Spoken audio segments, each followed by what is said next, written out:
নমস্কাৰ, সুপ্ৰভাত মোৰ বন্ধু বান্ধৱীসকল। মোৰ সৰু সৰু কথা মোৰ নামৰ চেনেলটোলৈ মই আপোনালোক সকলোকে স্বাগতম জনাইছোঁ। আপোনালোক ভালে আছে আৰু ময়ো ভালে আছোঁ।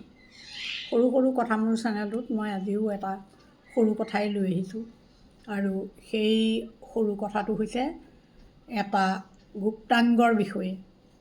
আপুনি ভাবিব পাৰেনে যে পুৰুষৰ গুপ্তাংগও সংৰক্ষিত কৰি কোনোবাই ৰাখে? এই বাতৰিটো মই পাইছিলোঁ যেতিয়া মই 2019 চনত ইউৰোপ ভ্ৰমণত গৈছিলোঁ। ইউৰোপ ভ্ৰমণত যাওঁতে আমি London, Paris, Switzerland, Austria, Liechtenstein, Italy ভ্ৰমণ কৰিছিলোঁ আৰু পাছত মই মোৰ ল'ৰা থকা জেগা জাৰ্মানীলৈ মই গুচি আহিছিলোঁ। যেতিয়া আমি ফুৰি আছিলোঁ তেতিয়া লণ্ডন আইত মই উঠা নাছিলোঁ, মই তলতে বহি আছিলোঁ।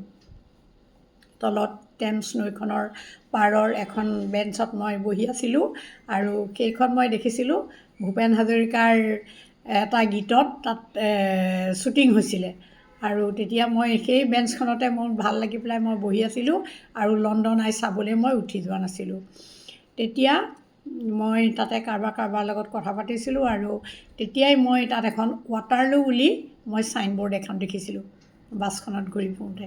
তেতিয়া মই ৱাটাৰলু কথা সোধোতে মোক তেতিয়া তাৰে কোনোবা এজনে মোক কৈছিলে যে ৱাটাৰলু যুদ্ধত যেতিয়া নেপোলিয়ন বোনাপাৰ্ট হাৰিছিল, নেপোলিয়ন বোনাপাৰ্টক এখন আটলাণ্টিক মহাসাগৰৰ মাজৰ এটা দ্বীপত বন্দী কৰি ৰাখিছিল আৰু সেই দ্বীপটোৰ নাম আছিল ছেইণ্ট হেলেনা।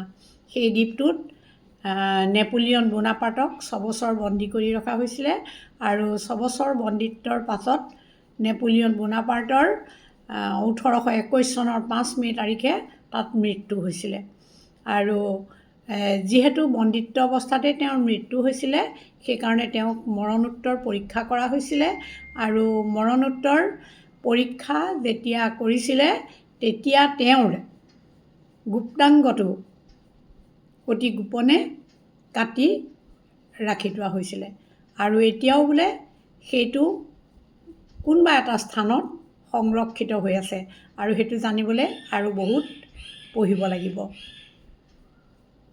এয়াকে আজি মই জনালোঁ। ধন্যবাদ, নমস্কাৰ।